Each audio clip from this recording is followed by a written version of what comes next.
Hai semua, jumpa lagi di channel YouTube Natasha Kitchen. Di video kali ini, saya mau buat semprit kanji yang super renyah, lumer di mulut. Kalau mau tahu cara buatnya, tonton terus, ikutin terus videonya sampai selesai ya. Pertama-tama siapkan panci, lalu masukkan 600 gram tepung tapioka atau tepung kanji. Kemudian tambahkan 2 helai daun pandan dengan cara dipotong-potong. Selanjutnya, sangrai menggunakan api sedang cenderung ke kecil. Ini diaduk-aduk terus supaya bawahnya tidak gosong. Kita sangrai sekitar 8-10 menit. Setelah sekitar 8 menit disangrai menggunakan api sedang cenderung ke kecil, ini tepungnya sudah terasa ringan dan daun pandannya sudah layu. Ini sudah bisa. Kemudian angkat, lalu biarkan dulu sampai dingin atau suhu ruang. Setelah dingin lalu diayak, dan setelah diayak ditimbang lagi. Yang diambil hanya 540 gram ya teman-teman. Selanjutnya siapkan wadah, lalu masukkan 130 gram margarin. Kemudian tambahkan 50 gram butter. Kalau menggunakan full margarin juga boleh, totalnya jadi 180 gram. Untuk margarinnya saya menggunakan merek Royal Palmia, dan untuk butternya saya menggunakan Wisman. Selanjutnya masukkan 180 gram gula halus. Gula halusnya wajib kita ayak karena gula halus sering menggumpal ataupun bergerindil. Gula halus bisa diganti dengan gula pasir yang di blender ataupun di food chopper. Lalu aduk-aduk sampai tercampur dengan rata. Setelah tercampur rata, masukkan 2 kuning telur. Lanjut aduk-aduk sampai tercampur dengan rata. Setelah tercampur rata, masukkan 2 saset santan instan kemasan 65 ml atau setara dengan 130 ml. Lanjut aduk-aduk sampai tercampur dengan rata. Setelah tercampur rata, masukkan tepung kanji atau tepung tapioka yang sudah kita sangrai sebelumnya, dan ini keadaannya sudah dingin atau suhu ruang. Kita masukkan setengah bagian dulu, lalu aduk-aduk sampai tercampur dengan rata. Pastikan tepung kanjinya ini sudah dingin atau suhu ruang. Dan ingat, untuk tepung kanjinya setelah disangrai kita gunakan hanya 540 gram. Setelah seluruh tepung kanji masuk, ini adonannya sudah tercampur rata dengan baik. Tekstur adonannya ini lumayan berat, jadi untuk mengaduknya gunakan sendok kayu ataupun spatula yang kokoh ya teman-teman.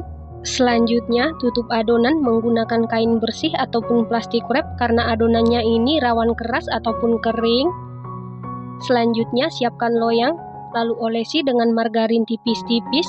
Nah, untuk cetakannya saya menggunakan cetakan semprit seperti ini. Untuk cetakan sesuaikan dengan selera ataupun yang ada di rumah. Lalu cetak adonan, semprotkan adonan di atas loyang yang sudah diolesi margarin.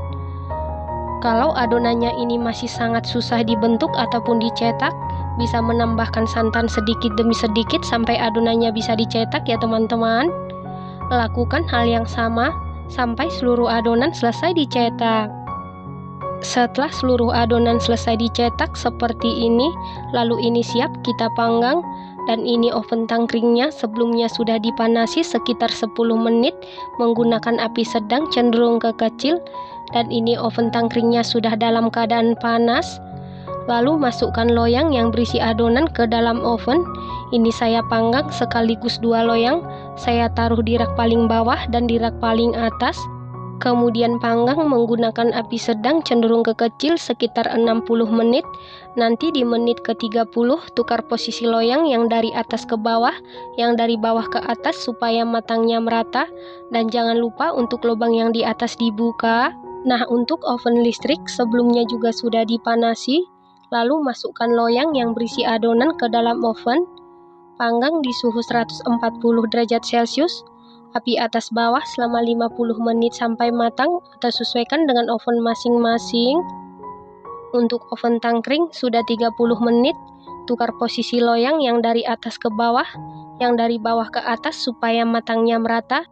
Dan jangan lupa untuk memutar posisi loyang sesering mungkin, yang dari belakang ke depan, yang dari samping kiri ke kanan, karena oven tangkring itu panasnya tidak semerata oven listrik ya teman-teman.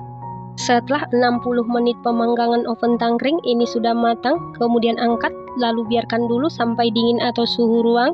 Yang di oven listrik juga sudah 50 menit sudah matang, kemudian angkat dan keluarkan dari oven. Nah, ini adalah hasil pemanggangan dari oven tangkring, matang merata, bawahnya kecoklatan. Yang dari oven listrik juga sama.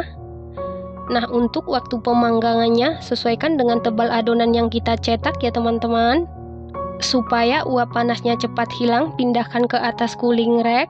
Nah, ini dia kue semprit kanjinya sudah jadi. Kue semprit kanji ini buatnya mudah, hasilnya cantik, matangnya merata, rasanya dijamin super duper juara, super duper mantul, teksturnya ini renyah banget, lumer di mulut, gurih, manisnya pas, ini enak banget, recommended banget dan harus dicoba. Setelah kuenya sudah dingin atau suhu ruang, masukkan ke dalam toples atau wadah tertutup. Satu resep ini jadi 3 toples kemasan 500 gram. Terima kasih karena sudah menonton. Sampai jumpa di video selanjutnya. Terima kasih.